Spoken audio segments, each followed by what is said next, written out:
Hello, and welcome to the Responsive Family Sleep Podcast. I'm your host, Kim Hawley, holistic sleep coach, lactation consultant, peaceful parenting educator, and mom. If you've ever felt overwhelmed by all the conflicting sleep info, frustrated with sleep information that just plain felt wrong, or search desperately for a truly gentle and responsive sleep approach, then you are in the right place. In each episode, we'll be answering your most pressing baby and toddler sleep questions, busting those sleep myths, and helping you understand truly developmental, biologically normal baby and toddler sleep, plus encouraging you to trust your intuition along the way. Let's get started. Hello, and welcome back to this week's episode. I have been looking forward to recording this episode for a while, so I am so excited today to be having a guest and talking about circadian rhythm health and quantum biology, and bringing these ideas to you all and sharing some tips. And this is actually a topic that I got very interested in, almost a year ago. And so I'm really excited to be talking about this today. Let's start off with you introducing yourself and telling everyone a little bit about your background as a doula, as a quantum biology professional. Is that the right term? I feel like I should know that. I don't know that. Sure. Thank you. Thank you. I'm so happy to be here and to connect with you about newborn and toddler sleep. This is something that intersects with my work and is something that so many new families have challenges with, especially with their first couple of kiddos, because newborn toddler sleep is so different from adult sleep. And this is something that I think, again, comes up in the teen years because adolescent sleep is also different than adult sleep. Yes. And so there are several phases where sleep, I think, becomes a huge issue, even for families who haven't been having sleep troubles before, like parents beforehand. And just the way that adults can catch up on sleep when they don't have kids and maybe develop some bad sleep habits that then rear their head in a really ugly way during this period that can cascade out to all kinds of issues. But there's ways to correct course that I think aren't talked about as much. And that's where I'm so excited to share with you and connect with you about this. My work around this comes mostly from being a postpartum doula. I started that work in 2011, right before I had my first baby. And I did pregnancy and postpartum consultations for those last 10 years. And then this past year, I did a really extensive labor doula training and have started attending births professionally. And so now I'm working as a labor and postpartum doula, and I brought in the quantum biology and circadian rhythm piece because it was a huge part of my own healing journey. And once I realized how much it had to do with the perinatal period, I just have been diving deeply into the research and finding out everything that I can. And I've been publishing a ton of posts and doing podcast interviews and educating my clients and doing consultations and really just trying to put the word out about these really pretty simple little lifestyle tweaks that people can make to make the perinatal period go so much smoother. And I know this from my own experience as well as from client testimonials and things they've told me about how things have shifted for them after working together. So that's kind of my background with this. I am certified as a doula and as a quantum biology practitioner. And I also have a science degree from the University of Oregon. I started out in a pre-med track and then ended up shifting gears towards science writing once I realized that I didn't want to learn surgery and I didn't actually want to become an OB and be doing, I think that that's really important work, but it's not the right place for me. I really like helping people in holistic ways that are within their control, ways they can heal themselves. So that's what I do. That makes sense why you're so good at sharing research. I feel like you share a lot of great research studies, and that science background definitely helps when you're breaking down research for folks because it's a skill to read research and then to share it for sure. Yes, and I have worked very hard at it. I have spent years studying research design, taking advanced statistics and all of the biology, chemistry, Yeah. anatomy and physiology, all those in-depth classes at university. I really dug in hard there to be able to do this, and it's so fun for me. And, and I know that that's not the case for everyone. So I do try to leave out the jargon as much as I can and try to break it down and move the science from the academic world into the practical everyday Yes. world. Yeah, I love to do that too with sleep. I am oddly not a quantitative person, but I love helping people kind of access the research. So, Yeah. yay, I love it. I love how other professionals do that within their fields. Mm-hmm. So, I want to jump in and start talking about circadian rhythm, and I want you to define quantum biology as well, but I want to start with circadian rhythm.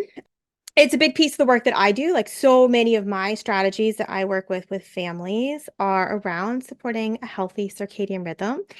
But I want folks to hear from you, why do we care like about circadian rhythm? What does it mean? Broadly speaking, we'll dig into the details, but what does it mean? Why should we care about a healthy circadian rhythm? Oh, Like that's at all, such a at great. any age, right? Like, Yes, yeah, it's such a great question. And it is something that sometimes when I first start bringing it up, people are like, just shut down. They're not interested because it sounds scientific. I wish we had a better way, but if you just talk about daily habits, then that sounds a little bit too generic. And that hmm also doesn't have a catch. There's kind of, because there's a real power to it. And that's because the circadian rhythm is controlling the timing of pretty much everything that happens in the body.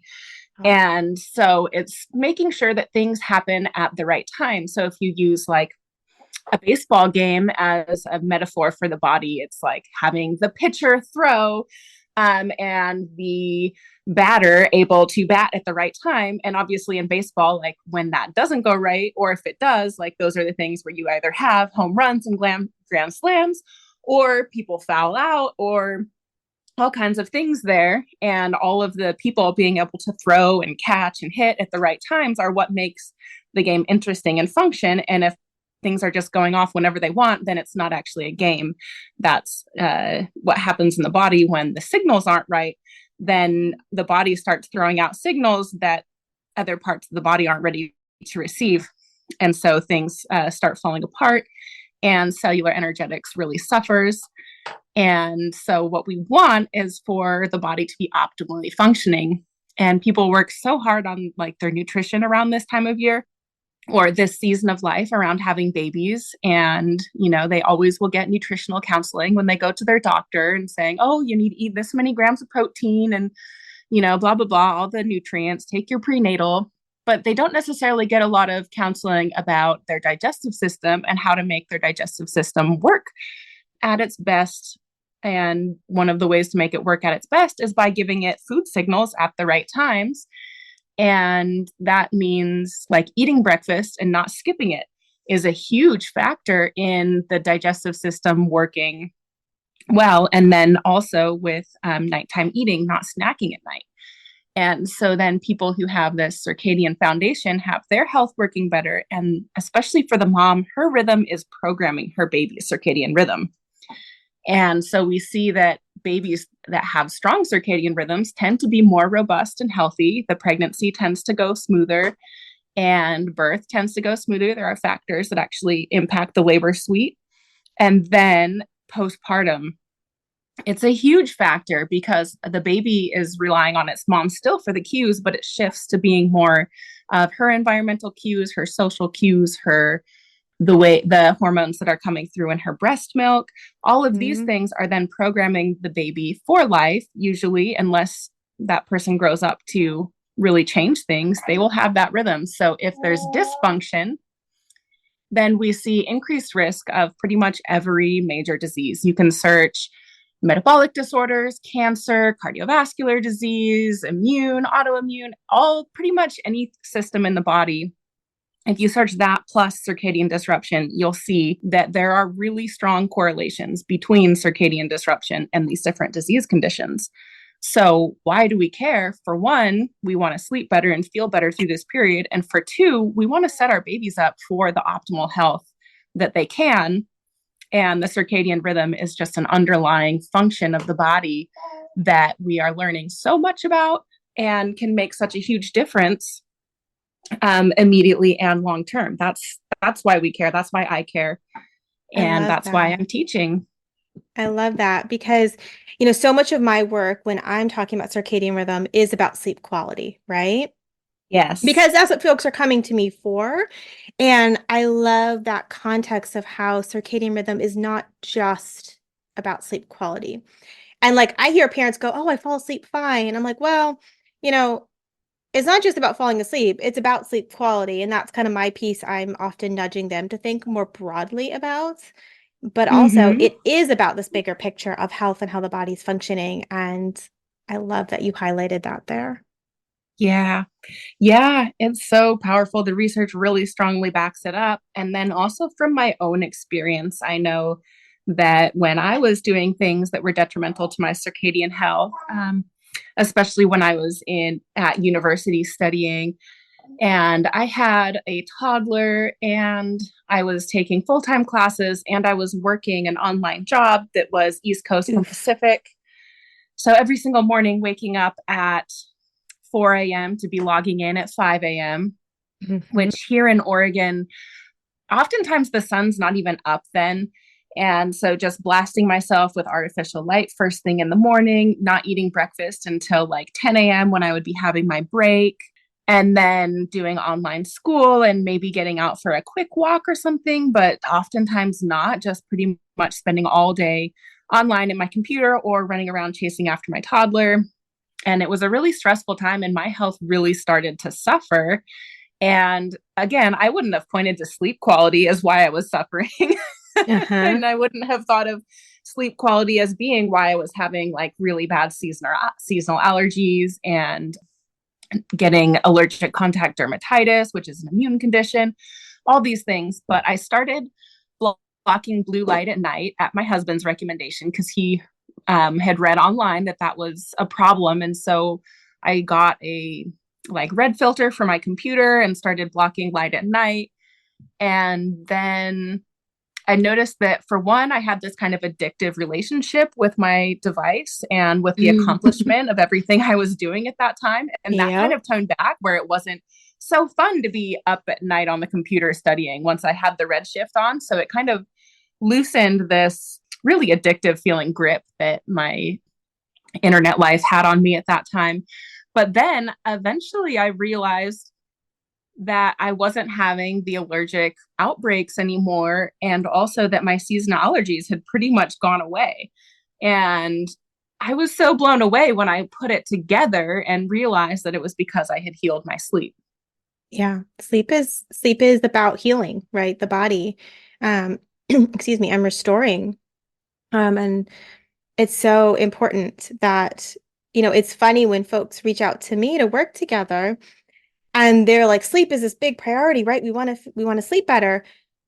And then they're doing so many things that they're unaware of, right? Because we're not raised with what are good actual sleep habits, like what are good sleep habits for you as an adult, let alone your baby. Mm-hmm. And there's so much that we do that's just accepted in modern culture right now, that is in modern life, that is just not helpful, not healthy, when it Mm-hmm. comes to sleep. So I want, well, first, I want to talk about circadian rhythm development Yeah. in the first couple years. One of the things that I am often talking about when I teach my class that I teach to like pregnant folks and Mm-hmm. parents of newborns, like first couple months, Yeah. is that babies are not born in those early months regulating their circadian rhythm at a hormonal level yet, right? Like Yes. they don't have that established pattern. So like you mentioned, they're getting it in human milk if they're nursing. And certainly a Correct. lot of social cues and things that I want to dig into later, like all the cues that support circadian rhythm. But, Mm-hmm. they're not born with that established circadian rhythm. So thinking Yeah. about, that begins to emerge around 3 months and moving forward, let's talk a little bit about like how does the circadian rhythm develop, sort of in infancy, and when will we consider it mature? Yeah. Great questions. So, and there's some interesting research around this because in research from a few decades ago, they were talking about the circadian rhythm of babies in the womb. Hmm. And then there is a shift that happened where then they started saying babies don't have a circadian rhythm in the womb. Hmm. And some of the people looking at this were saying, actually, babies these days are born with an obliterated circadian rhythm because circadian disruption is so inherent Prevalent for to the parents. exactly. It's just considered normal now. So by nighttime light pollution alone, it's estimated that 99% of people in the US have significant circadian disruption and melatonin suppression. So that's something to be aware of, that the Yeah. babies right now and what we think of as normal inside of the research is actually a product of the lighting schedules, meal times, with how common it is for people to have shift work or to be living a nightlife, that even what we think of as normal development is actually probably delayed development compared with the development we saw with our ancestors. I love that. I'm just going to pause you here for a minute Okay.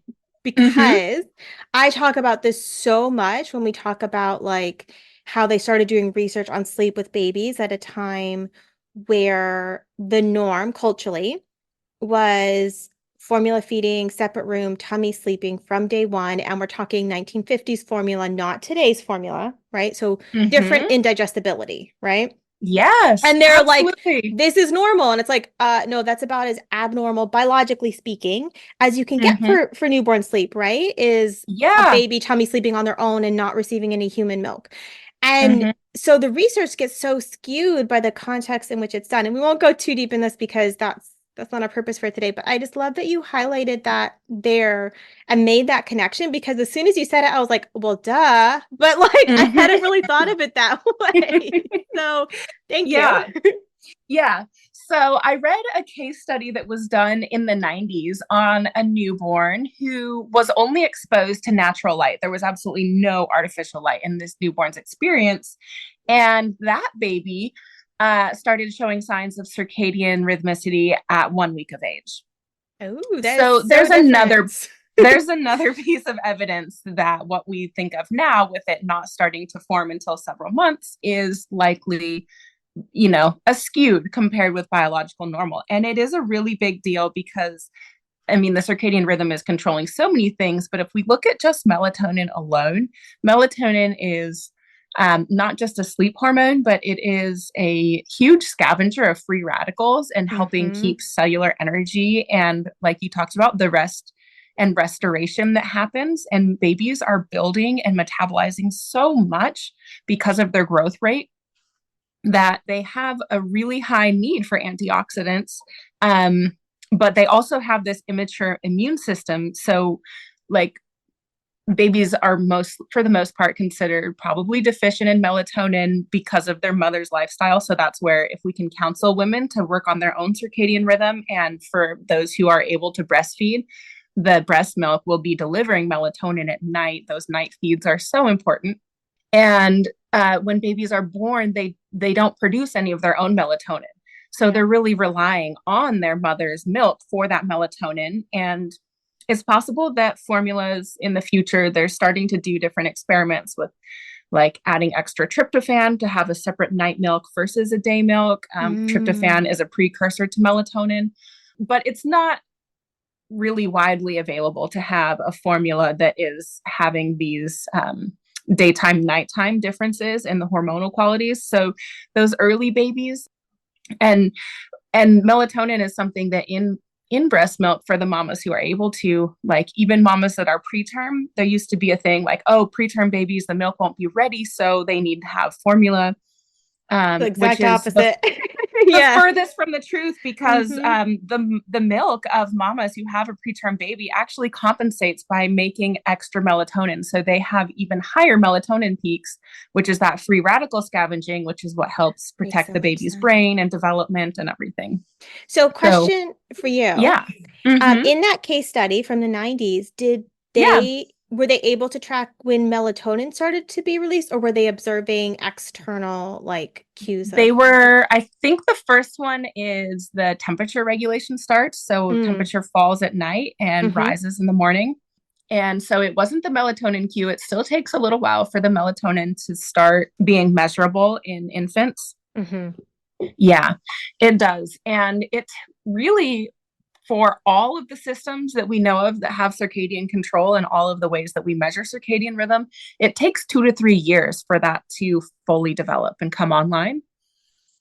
So you'd So, say between 2 and 3 mhm, is when like the circadian rhythm is considered mature, somewhere in there.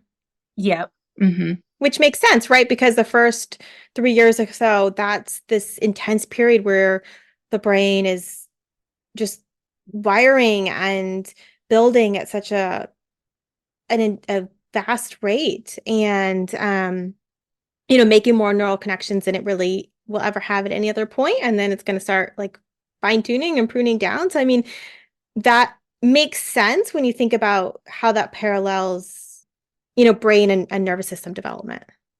Yeah, yeah. And interesting, it also follows with dental development too. Mm, And the melatonin, it starts being produced and then it starts climbing and climbing all through childhood.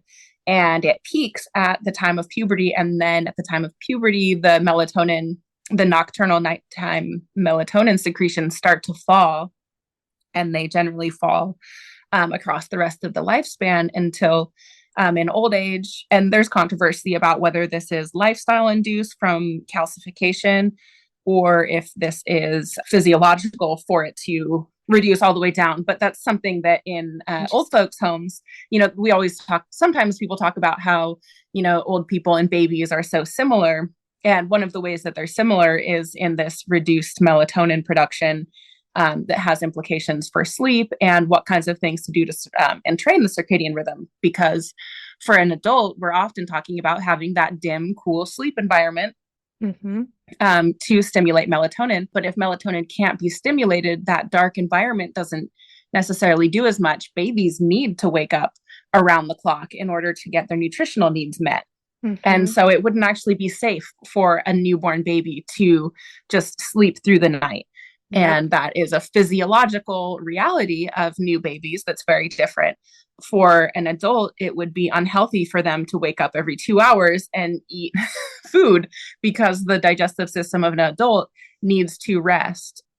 Whereas the digestive system of a newborn is ready to go around the clock. And that's a big challenge for folks. And when I was working, I mean, I still work as a postpartum doula, but I don't do very much nighttime care anymore, which I used to do, staying overnight with families. And then I Hmm. kind of learned that it's better for families to handle that on their own, which may be an unpopular opinion, but families need to learn how to regulate their environment and be there for their babies, in particular mamas. Like, I don't know if you have looked into this, but men and women having different sleep needs. I usually recommend, especially if the dad is working and the mom's at home, to protect the dad's sleep as much as possible through the night so that he has a better like daytime functioning, and for the mom to get used to going to bed earlier and staying in bed longer to meet her sleep needs, and for her to have more of the nighttime wakings because she's the one who's breastfeeding and she's the one who's physiologically and hormonally entrained with her newborn. So that's a place where I maybe stray away, particularly from the postpartum doula world, where sometimes they're doing overnight care and saying mom needs extra sleep. So I'll do a nighttime feed for the baby with a bottle.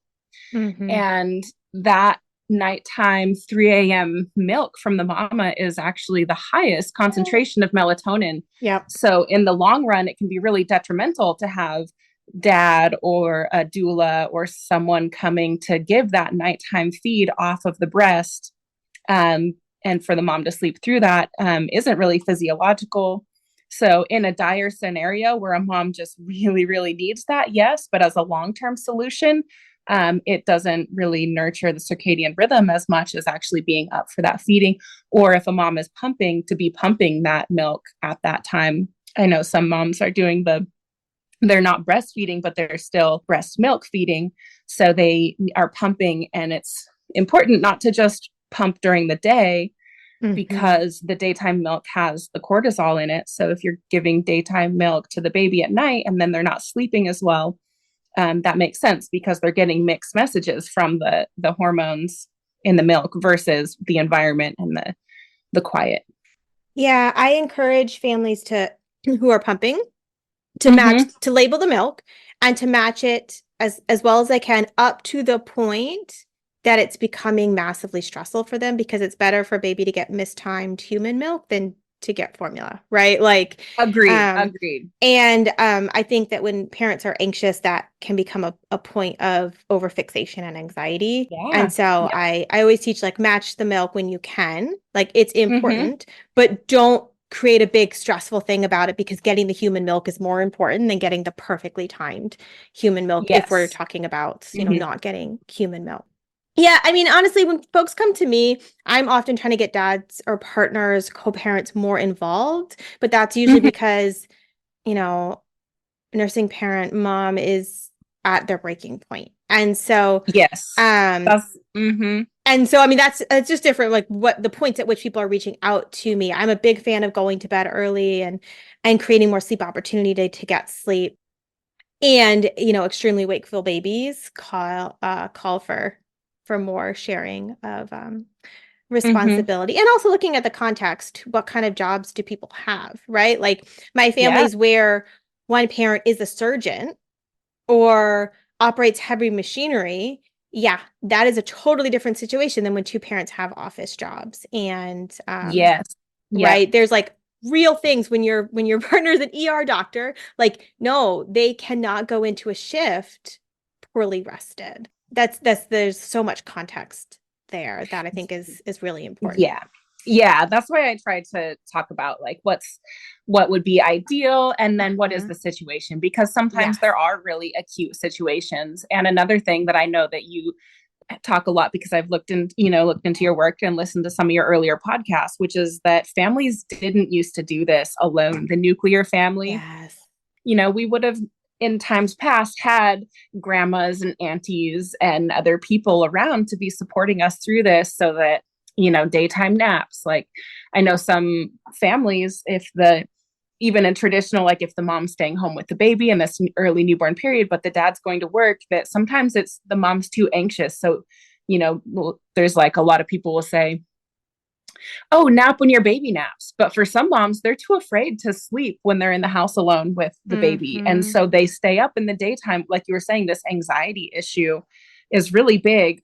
And circadian disruption is a huge part of that because blue light and the artificial and rich lights that we have, the more energy efficient they are, the higher the ratio of blue to red light. I know it's such a bummer.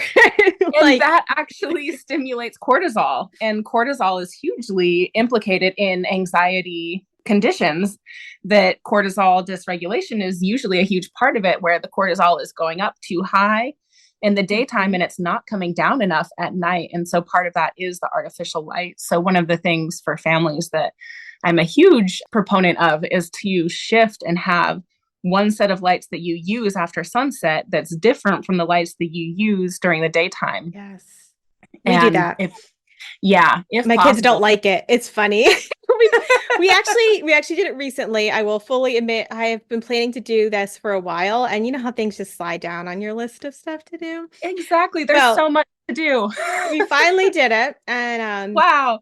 How's it been? well, I love it. My husband loves it. My oldest in particular, he comes and he goes, "Why is the hallway light orange? Where's the white light?" And I'm like, Mm-hmm. gone, kiddo, because that Yeah. light is only ever turned on at night. It's our hallway light. Like it doesn't get turned Mm-hmm. on during the day. It doesn't need to be on during the day. And the only time it's Yeah. on is when I'm telling you not to turn it on because you're walking around upstairs and you turn it on, even though there's also a red night light in our hallway that's been there for a while. So Yeah.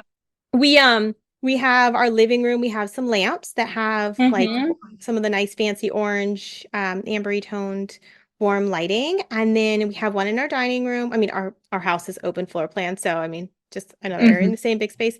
And then we Okay. have one in we have them in bedrooms and Mm-hmm. the hallway. And then we have overhead lights that are like our normal overhead lights that came in our house are, energy efficient, bright, Right. whatever lights that I do my best to not have turned on at night. Mm-hmm.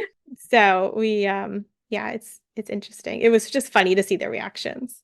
Mm-hmm. Yeah, and I've heard that from other folks who have older children who didn't grow up in this way, that then they're starting to be like, oh, this is weird. I don't like it. It can be a big shift. So for They folks like it that, now. They've adjusted yeah. for the most part.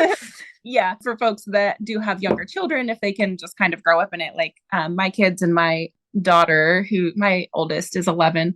And so she's starting to enter that puberty phase of wanting to stay up late and sleep in, which is normal. So for her, supervise, but we have a candle because I find that children are really receptive to candlelight. And that can be a way to introduce it that's like feels exciting to them, to have like a candlelight dinner, or if all of the younger children have gone to sleep and my oldest is still wanting to stay up, that she can like draw by candlelight, which is nice and quiet and relaxing, and that candlelight's not messing with her melatonin. And candlelight has more of the frequencies that these like orange and red lights don't have. Yeah. Candles are actually really pretty bright, so I like They to are do that. ideal, yeah. Yeah, just as an example of like when there's a particular person who is rejecting the red lights, that sometimes a candle, um, home safety, of course, but I don't I trust can my see kids why with fire. yeah, that's what I was saying. Supervise, like, we have the open floor plan. My husband's often staying up at that time too, or I'll be in the kitchen working on the dishes and everything. And so that's something. And then I can make sure that it's out before we go to bed. But so it doesn't work for everyone, but it is something. And I've had other families say that that worked for them too, as a way to introduce this idea of like, here, we're just going to try this. It's going to be an experiment. Let's see how we feel. And yeah, there's a lot of ways to do it, but and the lighting technology is getting better. Yeah. And yeah, so if the whole environment is dim, then it is so much easier to live in a circadian way, because the light is such a strong circadian cue that it will literally be telling the body cortisol, cortisol, cortisol, be awake. And so it's hard to want to go to sleep on time. And I know a lot of parents too have a nighttime TV habit that's really hard to break, where And their baby, phones. Yes. yeah, or phones, yeah, their baby goes to sleep and then that they think of as their time. And that's fine, I think, if the light environment is good, but if the light environment is not good, then that is going to be suppressing their melatonin and making them feel more gritty and not be as healed and rested and able to respond to the baby. That's something interesting too, that they've done one trial study on women with and without postpartum depression. And the moms who had postpartum depression were actually having fewer night wakings than the moms who did not have postpartum depression. Interesting. So that was not what the researchers were expecting to find. And they speculated that that was actually because the moms with depression were less able to respond to their babies at night, Yes. and were sleeping through their babies' cues that the baby needed care, and that the folks with depression weren't as able to be up at night. So it is a human superpower. And there are several other like primates and other animals that have the ability to be awake anytime, day or night, depending on opportunities for socializing, eating, mating, like all of the survival things. So like there's nocturnal and there's diurnal, and then there's also this cathemeral or metaternal, they call it. And I really think that that's a lot more accurate to how human sleep is. And I got kind of frustrated with the circadian community when I first started researching it and looking into it and following influencers, because there was all this just daytime stuff. Like you have to be up and catch the sunrise, and you have to sleep through the night. And I'm just thinking, that's not realistic. People like to stay up at night. And we have always had night duties. And that's part of what makes us unique and special, and why we have such an amazing society, is that we're working around the clock. So Well, it doesn't and really work for me. yeah, well, and I mean, then you have to think about the historical references to segmented sleep, and that there was first sleep and second sleep, and that being up for a few hours in the middle of the night Yeah. is well documented historically as a Yes. norm. And so the 8 hours of consecutive sleep didn't really become the norm until the Industrial Revolution. Yeah. I've read Thomas Ware's work, and he was one of the ones who was a pioneer of light therapy for seasonal affective disorder. And he found that whenever light was longer than 14 hours, or darkness, I mean, was longer than 14 hours, that human sleep would start segmenting into a polyphasic pattern. And so he called the 8 hours of consolidated sleep an artificial construct of the 16-hour artificial lighting environment, and said that it's not physiological at all. And that completely changed my experience, talking about mindset of sleep. Once Mm-hmm. I realized that sleeping for or being in bed for 8 hours was not necessarily enough, especially with a new baby, everything changed. And also once I learned that I could have night interruptions and not have the mindset that I had bad sleep, because I used to think, oh, well, my sleep was broken, so I had bad sleep, so I better have extra coffee, or I'm Yes. just going to suffer today. But getting into the mindset of, yeah, I was up throughout the night, but I did everything to keep my melatonin going through that whole time.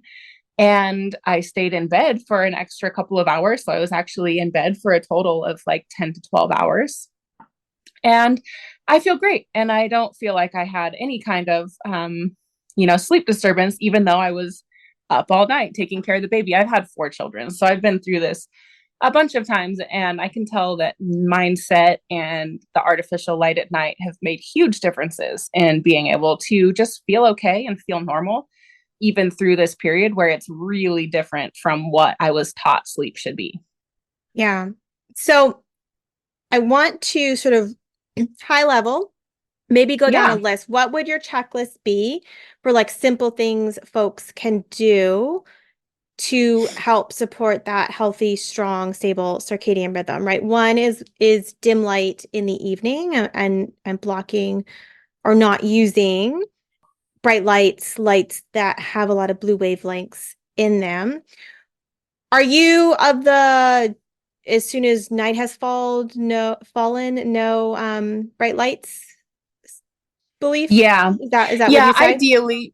Ideally, it's going down with the sun. And so people that live in polar climates, like you said, uh, the longer the night, the more physiological it is to have a night waking and for there to be first sleep and second sleep. And Hmm. so that's a big deal for people. And obviously for some folks, if they're working and giving their baby to, a babysitter or a nanny or something in the morning, like is a reality for a lot of families, then there's going to be different things for those people, because it probably isn't maybe possible for them to dedicate a whole 12 hours to being like in the bedroom with all of those wakings. And so in that case, yeah, it might work to do some artificial light and to supplement with red light therapy, because if we're just relying on the artificial lights that we have right now, they're missing those infrared frequencies. And so this is Mm, where the quantum biology piece comes in.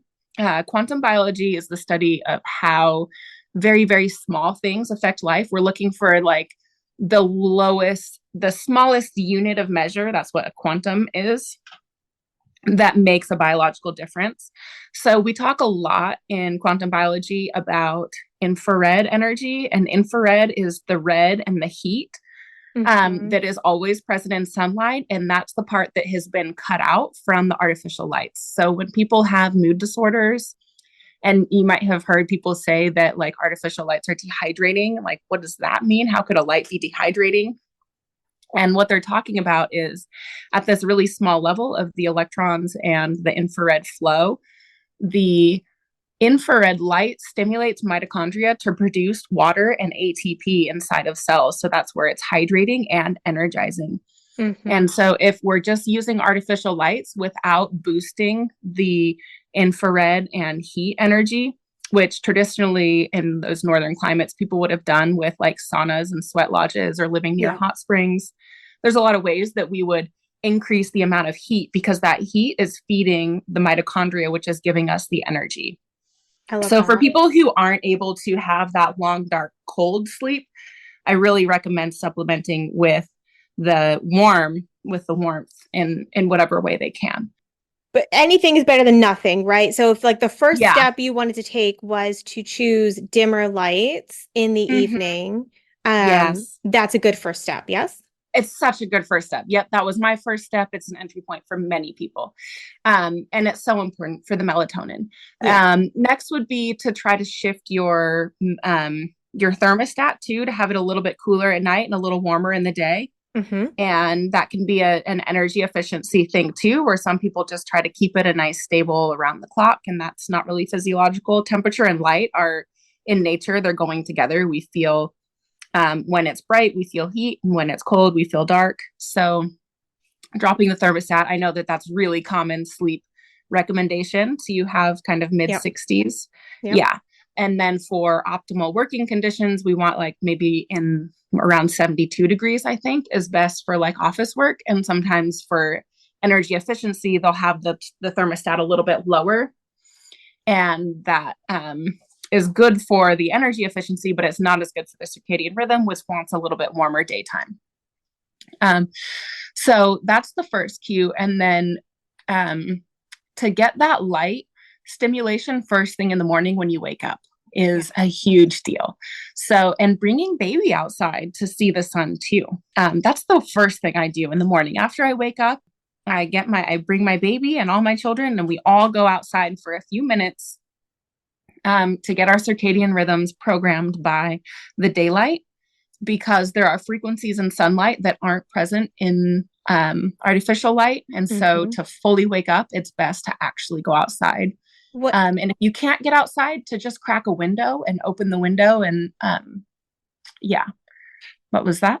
and what so if you wake up, right, Mm-hmm. and the sun is up, Mm-hmm. how quickly would you say you should be aiming for getting out of outside? I mean, immediately is great, but if a family's like, okay, I'm juggling lots of things, what's my Mm-hmm. window that I Yeah. should be getting outside by? Okay. So I heard one person who they're a founder of a company that makes circadian lighting, and they said that within 4 hours. Interesting. I I've heard haven't within looked an hour from some folks, so I wasn't sure how true exactly. that was. So yeah, same. So 4 hours. I haven't looked into this because I'm like that's kind of feels like Seems kind of long. long. Um, but maybe that is. And then also, like we've talked about, like it's winter time where I am right now, and so I go out first thing, and like the sun is not up at all. The sky is still blue. But I still go out, and then I go out again when I start to see the sky turning gray, and then I go out again when the sun is actually peeking over the hill. And so it's usually across the course of several hours, and I'll just keep popping out and sending everyone else out. For that time, I know for some people they're just in such a hurry that all they can do is just crack the window on the car to work or school drop offs or whatever. Yeah. And like for a Yeah. lot of my clients, right, they're Mm-hmm. working. And so there's constraints, but they also want to know like where am I going to get the most kind of Mm-hmm. the most impact if I'm going to Yeah. rearrange my schedule around getting morning sun. Like for me personally, I mean, I'm out before the sunrise this time of year because I'm taking my dog out. And then I Yeah. try to get out at sunrise. And then I know there's a whole bunch of folks that are very big on like uh that sort of early morning, couple hours after sunrise when the sun's between Mm-hmm. 10 and 30 degrees and the UVA light and all that. And I'm normally out Yep. walking my daughter to school at that time, so I naturally get that Oh, light. that's so perfect. Yeah. Um, but for families, like I've personally gone down like I have the circadian app and I like to look at that stuff and I find it really interesting. But most of my parents they don't have the brain space for that. Right. So what would you say? That's why I say just first thing, because then you don't have to think about it. It just becomes a habit of like you wake up and first thing you go on the porch and Yeah. stand there for a few minutes until you actually feel awake. And if it's really cold, you might be all bundled up in your robes and stuff. Yeah. Um, And of course, depending on your environment, I know some people are living in spaces where they, maybe don't have a private space to be outside. And so that's a challenge, then you're definitely wanting to get up and actually get dressed and all of that before you're heading out. Yeah. But I really recommend first thing and out, except for the very newborn window, because, historically what we would do for moms when they were postpartum is the first month or so, the first 40 40 days. days, yes. Nowadays, in the US, we talk about 5-5-5. Have you heard of that? 5 days in Yep. the bed, 5 days on the bed, 5 days near the bed. So we're talking about 2 weeks of nesting, which is, maybe half or less as what women used to get, but it's still something. And in that phase, I'm not really big push on families actually needing to go out and get the sunshine at that time. If they feel like cracking a window, that's great. But that period is traditionally very warm and dark, and keeping the baby in this like warm, dark environment and the mom in that environment really facilitates that polyphasic sleep pattern we were talking about, where it can be like in the NICU, they have 4 care times. And so that is kind of the far end of polyphasic sleep, is to not be getting any sunshine at all and to be waking up and sleeping kind of around the clock. And that in the very first period of newborn is totally okay. I'm not telling moms they need to be out on day one getting their baby out into the sunshine. It's usually a big deal. And there are a lot of cultures in the past that actually had like a greeting time where they would actually introduce baby to the sun and have it be like a special occasion. Oh, that's really nice. Man, I couldn't Yeah. have gone 2 weeks even without going outside personally. It would have lost my mind. Um, Yeah. Safely, right? Like I was doing it safely, but Yes. Mm-hmm. for me that was such a so like sanity keeping. Not I was not out first thing in the morning by any means, but just getting a Yeah. little bit of Mm-hmm. fresh air and sunlight. Yeah. And Mm-hmm. my babies were March and April, so it wasn't the dead of Mm-hmm. winter either, and it wasn't Yeah. god Yeah. awful hot either, so that certainly helped. Mm-hmm. Yeah. And that's interesting. I've had folks ask me, what's the best time of year to have a baby? Is there a circadian reality to that? Oh, And is there? there is some evidence that spring and summer babies have slightly better outcomes. They have higher nighttime melatonin levels. I have read And that, yeah. yeah, and that would be from the sunlight. So melatonin comes from tryptophan, but it takes a tour through serotonin, which is a daytime hormone that's stimulated by bright light and produced in the guts. So it goes, daytime serotonin, then nighttime melatonin. Yep. So I think that serotonin sunshine reality is part of what's contributing there to that. And then also with vitamin D levels, it's really optimal for mom to have high circulating vitamin D, and sunlight exposure in the first trimester is associated with lower risk of preterm birth. And Mm-hmm. so if the baby is born in spring or summer, the mom was conceived in a time of year where she could be getting solar vitamin D. Yeah.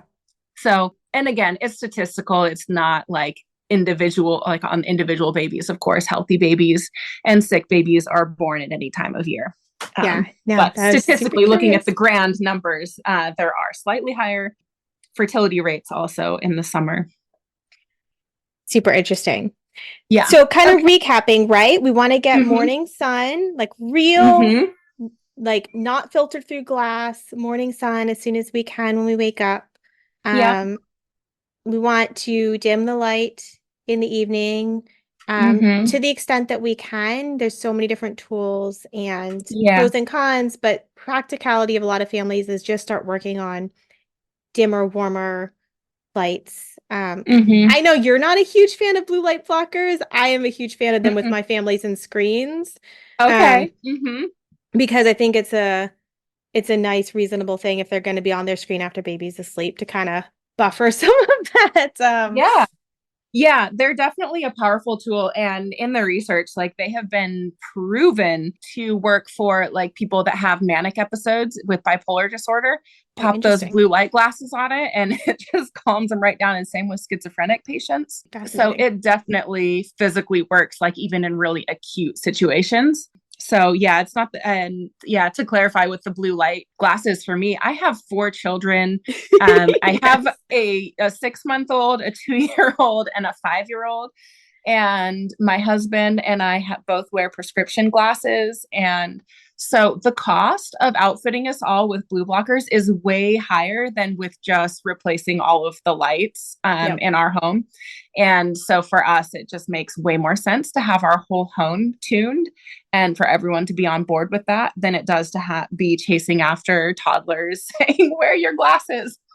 Yeah, no, absolutely, So absolutely. yeah, it And depends on the situation for and I sure. think there's also the like testing something out versus being willing, ready, and able to make whole house changes. Yeah, That's we where I used feel blue like, blockers in the beginning. We yeah, did. it's a good tool. Yeah. And for some And of I, that nighttime screen, like put the phone on mhm. nighttime mode, put on the blue light blockers, and you're doing a lot to mitigate that blue light from your phone when you're, Yes. scrolling social media at 10 Yeah. o'clock at night. Um, so I'd hmm say light, right? Lots of abundant Yeah. natural light during the day, dim Yeah. light in the evening, dark overnight, that temperature difference you hmm mentioned. Yeah. You mentioned earlier in our conversation about regular meal times. Is there anything hmm else for adults, not necessarily for babies, regular meal times? hmm Um, Yeah. anything else that parents should be thinking about hmm to support their circadian rhythm? Yeah, absolutely. The social cues and activity. So, and this fits for the babies too, especially the new babies that don't have their own melatonin rhythm. They rely really heavily on social cues and the more like the morning sunlight piece and the social cues. And so this is also true for older folks too, like for folks that might be caregiving, someone in their home with dementia and that kind of thing. Having a strong environment for those people is also really, really important. Hmm. And so having just activity, going out for walks, encouraging the kids to move around if they're, in the toddler phase, and for the parents to be moving around and to be talking and laughing and have the noise up and not just to have a static environment around the clock, Yeah. and so then the difference between that and then the quiet night um, is also a big cue. It's so much about Yeah, difference, isn't it? Right? yeah, Like yeah. emphasizing that day night difference in so many hmm different ways because that's what our hmm bodies need, whether that's the lighting, the temperature, the activity. hmm It's interesting to think about it, right? We're making that big, sharp contrast between day and night. yes. hmm yeah. Yeah, exactly. So for adults and then for older children, the melatonin is coming from the pineal gland at night in the dark environment. It's also coming, like I said, from the mitochondrial side that's stimulated by infrared energy. So having plenty of time outside or in sauna or warm bath, that kind Mhm. of thing, all stimulates the mitochondria to produce melatonin. And then we also can get some melatonin through the diet. And then our microbiome, so things that support the gut health and the health of the Yes. skin So membranes. much is gut health. Yes, that's another source of melatonin. So these cellular sources will be going day and night, whereas the brain source is just happening at night. And Hmm. so that's something where the daytime can still be facilitating the melatonin. And that's really important for people that like work night shift where they're not able to rest during that physiological time. For people that work night shift, it's really important for them to get out and see sunshine and daylight and to have it, their meal in the day. A lot of night shift people end up eating day and night. So it's really hard on their digestive system. And they see a lot Hmm. of metabolic problems in people with night shift. So there's new research in that realm too that I'm really excited about, particularly in birth work, which many babies are born at night and labor Oh, goes through the yes, those night. doulas and midwives. So much nighttime. So much Yeah, nighttime. exactly. So there's a lot coming out there that's exciting.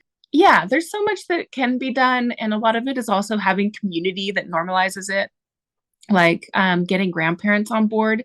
And I've seen really wildly mixed results where I've told one set of grandparents and they've just snapped at me and said, no, it doesn't.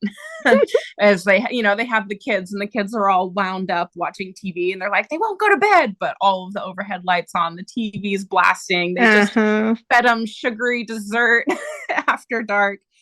And they're like, the kids are just crazy. It's not, it's not this. And then other set of grandparents, same exact things happen and be like, hey, we need to turn the lights down. They'd be like, what? No. And then, well, we're just going to do it. Turn the lights down. And, within 5-10 minutes, the kids are all like cuddling on the couch and ready for bed. And so, you know, really it is about just experimenting and trying it because you can really see the difference in the, how the environment is affecting the way the children are acting. I love that. It's so true. It's so true. I want to circle back to one quick question before we wrap up, just to see your Great. thoughts, because I've read a lot of different things Mm-hmm. about back to morning light, right? Because I'm Okay, obsessed with it. super. Um, Yeah. so I know you said going out first thing and just staying out there for a few minutes until you kind of feel alert. Um, what have you read or seen across different opinions as far as like, is there a magic amount we should be aiming for? I've seen some different things from the folks I follow, and I would just love to see Mm-hmm. what your thoughts are around like how much morning light do we need?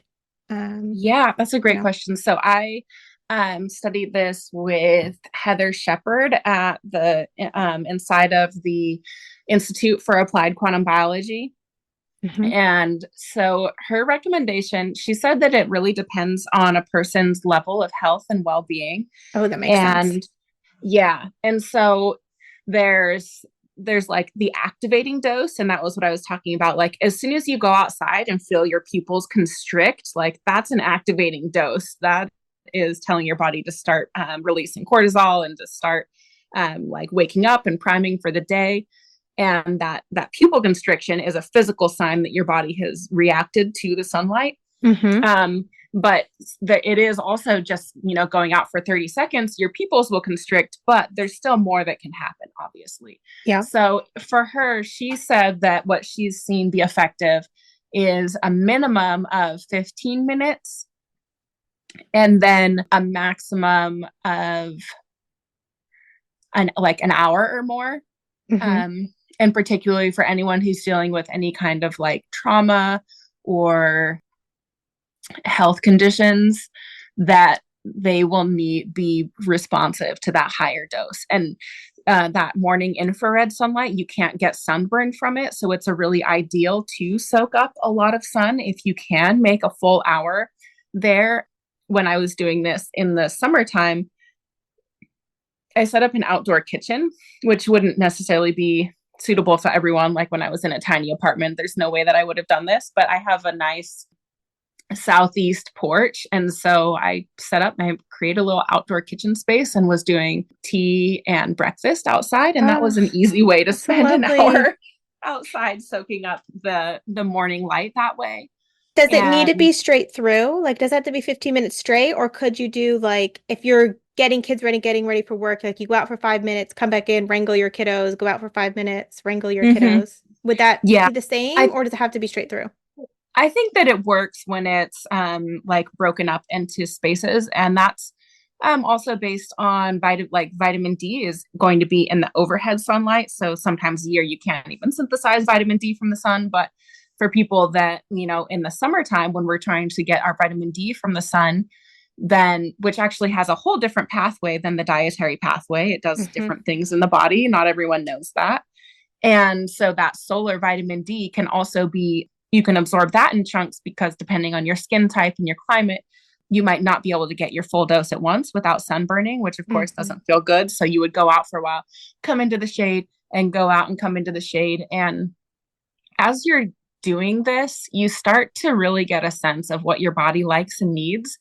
And it's really like you can trust your body's sense of if it feels good or doesn't. I love And that. so I Yeah. think it's really easy to like know when you've had enough sunlight and you need to go in the shade. Hmm. And you still can get light, like stimulating light, even if you're under an overhang. Like my outdoor kitchen has a porch on it, so there wasn't like pine and fir needles falling down into our food or whatever. And so the light wasn't necessarily like in the morning, it's like low. So it's coming in at an angle, but then for like afternoon, it's coming in overhead. So we're in the shade, but the light does curl around and you still are getting it through your eyes. Mm-hmm. So it really is like, if you think about how people lived before we had these modern homes, it would have been a lot of out in the sun, back in the shade, out in the sun, back in the Yeah. shade, just kind of depending on what activities, like, are you working on the farm or are you traveling? Are you going to fetch water, before plumbing even? There's all kinds of ways that you can just kind of imagine what it was like. And it wasn't just outside under the beating sun all day long. It was back and forth as your schedule and needs, like meeting your own needs. So it's Yeah. still that way. The sun and the earth are still fully available to us, to anyone who's free. They can go out and start absorbing sunlight, getting that photoelectric effect. So I really love it for that reason too, that it's not as out of reach for people as like fad diets, for example, can be really expensive. Lots of things can be really expensive. Whereas sunlight is just free. It's just, you just have to make time for it. I love that. I love that. Honestly, when I started learning about some of the stuff, it was from a talk that Carrie Bennett did at a sleep Mm-hmm. conference I was at last winter. Yeah, Um, he's and great. I started going out at sunrise, which is something that I'm already up for. Mm-hmm. And was just like that time going out on my bare feet, like grounding on the earth, watching the Yeah. sunrise. And literally, even if it's just 30 seconds, Mm-hmm. I try for a couple minutes, but if it's 30 seconds, I say I do it like 90% of the time because sometimes when my kids wants me at sunrise and like as kids do. Um, Mm-hmm. Yeah. you know, and I love it. It's a wonderful practice, except for when it's raining, and then I just stand at my back door and stare at the sky. Going outside, I'm Exactly. like, I'm Yep. not doing that. Mm-hmm. We do have a covered front porch, but I Yeah. like to go out the back so my neighbors don't look at me because I live, in an urban neighborhood. We live in a row home. I don't really want my neighbor. I'm in my pajamas. I don't have a bra on. I don't need them staring Exactly. at Yeah. me when I'm just like bare feet trying to ground here, like trying to watch the sunrise. But Yeah. Yeah. yeah, no, Maybe I have love it. brushed my hair or maybe haven't yet. Yeah, no, definitely have it. Definitely my pajamas. Maybe I threw a coat on if it's winter. Try to go out in Mm-hmm. bare feet Yeah. and yeah, but Yeah, there's a gal I'm connected with. She lives in Australia, and she coined the phrase glass on the grass. And so she, pours a cup of water for her kids, and she has them all take their glass on the grass, and they all go that's out and cute. are barefoot drinking their water in the sunshine, and that's how they start their day. I love And I that. thought that was really cute. And again, totally, with those young kids, if they have some kind of like phrase and thing. And I Hmm. have another friend, and she set up a little mini golf because she has teenagers and they're not necessarily like ready to just go and stand and like absorb the awe of nature and the miracle of the sun. So they go out and do a little mini golf in the backyard in the That's morning. brilliant. That's brilliant. I love But it. yeah, there's all kinds of ways because yeah, for some people they're like, oh, I want to get up and go for a walk or walk the dog, or there's so many ways to incorporate it that's not just like wasting time or whatever. Hmm. There, Yeah, you can make it fit into your lifestyle I with a love little it. bit of tweaking and experimenting. Yeah. I love it. And anything is better than nothing. I think that's the point that I like to share a lot. Like, don't let Yeah. not being able to do it in the ideal or the perfect stop you from just committing every day to getting morning sunlight and, Mm-hmm. dimming the lights. And maybe you have a later evening and they don't do it perfectly, but messy and Mm-hmm. keeping at it is better than getting discouraged because you can't do it perfect and not doing anything. Right. And that's so true. Yeah. Sometimes I like to say stabilize, then strengthen. Mm. And stable is like the rhythm of like doing like how close is your schedule one day to the next. Hmm. And then how strong, that's like what you're talking about with the difference, like how bright and warm are your days, and noisy compared with how cool and dark and quiet are your nights. So those are two different ways that you can approach it with either tuning the environment to be more different by spending more time outside and having a nice and nighttime environment. But then there's also some people, and especially people that have working schedules, working on the stability is another angle on it. Mm-hmm. And I think that's where a lot of people, like for me, I thought stability was the only part when I first started learning about it. And I was like, oh, well, phooey on this. I hate alarm clocks. And then I learned, oh, sleep is an effect of the circadian rhythm, because I really did think that sleep caused the circadian rhythm. And then I learned, oh, sleep doesn't cause the circadian rhythm. The circadian rhythm is going regardless of what your sleep schedule is like. Yeah. And when you feel like sleeping is determined by your circadian rhythm, and not the other way around. So that was a big breakthrough for me too. Yeah. Well, I seriously could talk to you for forever, and I have like 5,000 more questions I could ask you. But in the interest of time, let's share with folks where they can find you if they want to learn more about your work. And I know you sent me some stuff, and it will all be in the show notes as well. But where can folks find your work if they want to learn more? Okay, yeah. So you can go to my website, which is nikkokennedy.com. That's NIKKOKENNEDY. And links to everything are there. You can find me on Instagram as @brighterdays.darkernights. And you can also find my newsletter and courses at www.brighterdaysdarkernights.com. So yeah, I'm really present in those spaces. You can find me in the other platforms too, but I'm not as regular. And I'm also really open to just emailing me too, Nikko@brighterdaysdarkernights.com. And I do consultations, and I do virtual support as well as in person here in Oregon. And yeah, I'm just really passionate about getting this information out and sharing people, because it's so powerful and has been so transformative to me. And so I'm also really focused on trying to network with other practitioners who want to learn and incorporate this into their perinatal wellness practices, because I think it's really just a missing piece that, for one, is becoming really explosively popular among parents. And for two, it's also just really powerful to augment like everything else that's happening. So I know we have a lot of like chiropractors and dentists and lactation consultants who are picking up and supporting this period, and they're learning about how powerful circadian and quantum biology are for it. So it is really a big trending topic right now that I think is only going to make things better for people. Yeah, absolutely. Yeah, families. Absolutely. Well, yeah, thank you so much for having me on. I really appreciate being able to talk with you, and that you're doing this work and working it in. Like, sleep is so important. Newborn sleep is so important. So yeah, really good work, and that you have such a good perspective on it. So I really appreciate that. Oh, thank you. And thank you so much for joining me and having this really awesome conversation. Thank you for joining me today. I hope this episode left you feeling more informed, confident, and encouraged on your sleep journey. And just a reminder before you go that nothing in this episode is individualized to your specific sleep situation, nor is it to be taken as medical advice. Take what resonates, ignore what doesn't, and check with your healthcare provider about any medical concerns. Take a moment to subscribe to this podcast so that you'll never miss an episode. And take a moment to rate, review, or share an episode you love on social media.